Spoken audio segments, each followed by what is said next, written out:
Assalamualaikum warahmatullahi wabarakatuh. Perkenalkan, nama saya Yayu Karmila. Saya dari kelas MA 18B3. Di sini saya akan membuat video sebagai tugas ujian tengah semester Bank dan Lembaga Keuangan.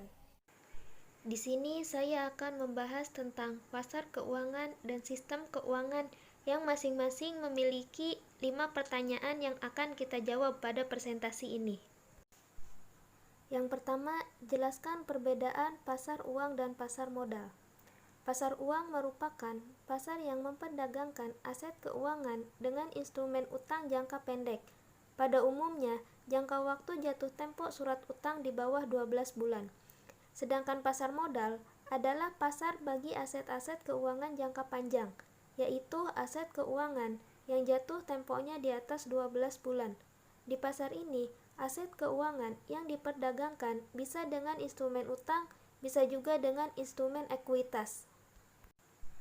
Yang kedua, jelaskan apa yang dimaksud dengan fungsi likuiditas dari pasar keuangan. Salah satu peran dari aset keuangan adalah sebagai media untuk memindahkan dana dari pihak yang kelebihan ke pihak yang membutuhkan. Oleh karena itu, pasar keuangan menyediakan suatu mekanisme pengusaha untuk mendapatkan dana dengan cara menjual aset keuangan.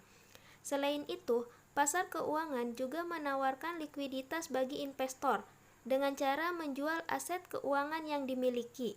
Jika tidak ada pasar keuangan atau pasar keuangan tidak likuid, maka para investor harus menunggu obligasi yang dimiliki sampai jatuh tempo, atau bagi pemegang saham harus menunggu likuidasi perusahaan. Dengan demikian, pasar keuangan memiliki fungsi likuiditas baik bagi investor maupun emiten. Kemudian yang ketiga, adanya pasar keuangan dapat meminimalkan biaya intermediasi. Jelaskan mengapa. Karena proses pencarian partner antara yang kelebihan dana dan membutuhkan dana tentu memerlukan biaya yang disebut biaya pencarian. Selain biaya pencarian, untuk mendapatkan partner yang tepat juga diperlukan biaya informasi. Jika terdapat pasar keuangan yang baik, maka biaya-biaya tersebut tidak perlu, sehingga pasar keuangan dapat meminimumkan biaya transaksi. Biaya pencarian secara eksplisit bisa berbentuk biaya iklan bagi pengusaha untuk mendapatkan investor, atau biaya iklan bagi investor untuk mendapatkan pihak yang membutuhkan dana. Sedangkan biaya informasi secara eksplisit bisa berbentuk pengeluaran untuk memberikan informasi tentang kualitas investasi dan besarnya arus kas yang ditawarkan. Jika pasar keuangan cukup baik, maka biaya ini dapat diminimalkan. Yang keempat, mengapa terjadi globalisasi pasar keuangan? Karena seiring dengan kemajuan teknologi informasi, maka globalisasi pasar keuangan sangat berkembang. Saat ini, bagi suatu pihak yang ingin mendapatkan dana untuk berbagai keperluan, tidak perlu hanya terpaku pada ketersediaan dana di pasar keuangan domestiknya. Demikian pula pihak yang kelebihan dana, mereka mempunyai kesempatan untuk menawarkan dananya ke pasar keuangan negara lain yang dirasa lebih menguntungkan. Kemudian, yang kelima, mengapa pasar keuangan antar negara seperti terintegrasi?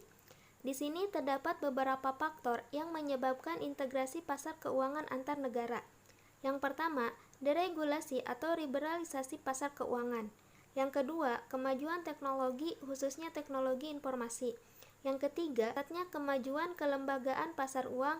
Dan yang keempat, perkembangan komputer yang memungkinkan melakukan perhitungan dengan cepat, sehingga informasi pasar secara cepat dapat diolah dan diidentifikasikan untuk dijadikan pertimbangan keputusan investasi.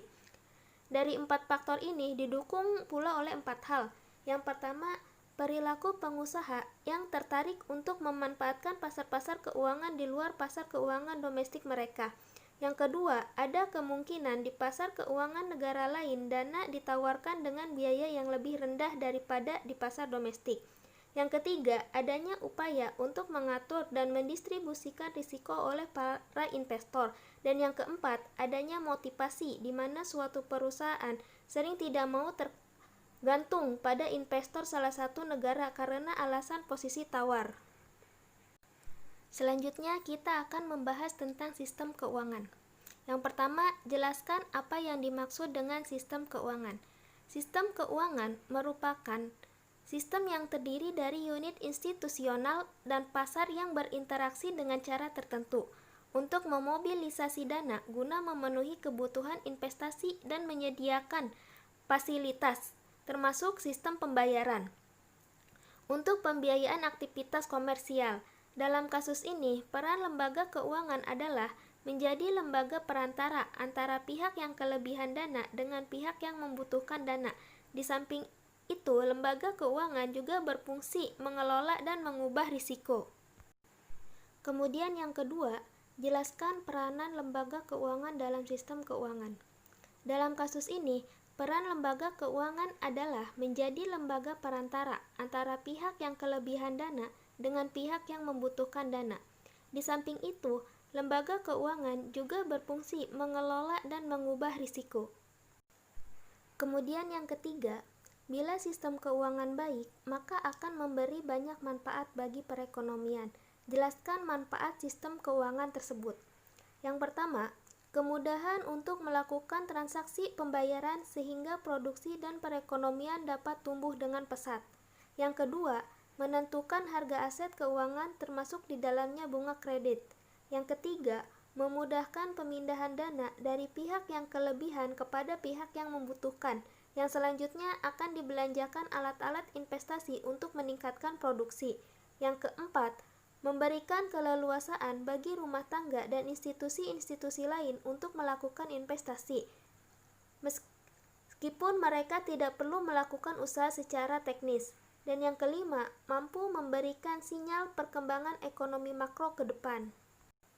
Kemudian yang keempat, jelaskan makna fungsi kebijakan dari sistem keuangan.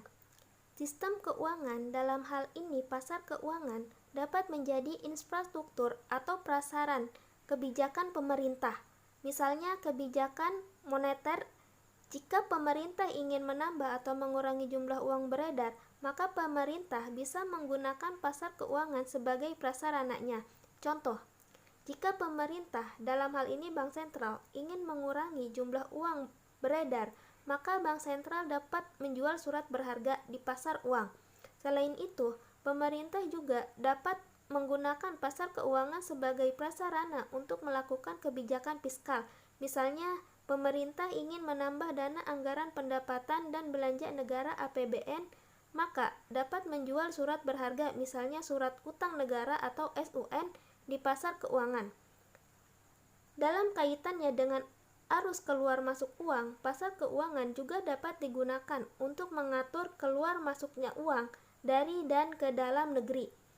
Jika misalnya pemerintah sedang membutuhkan valuta asing cukup banyak, maka pemerintah bisa menjual surat berharga kepada investor asing di pasar keuangan. Kemudian yang terakhir, jelaskan bagaimana klasifikasi lembaga keuangan berdasarkan sistem operasionalnya. Berdasarkan sistem operasionalnya, lembaga keuangan diklasifikasikan menjadi dua, yaitu lembaga keuangan depositori dan lembaga keuangan non-depositori. Sekian presentasi dari saya, untuk kurang lebihnya mohon maaf. Assalamualaikum warahmatullahi wabarakatuh.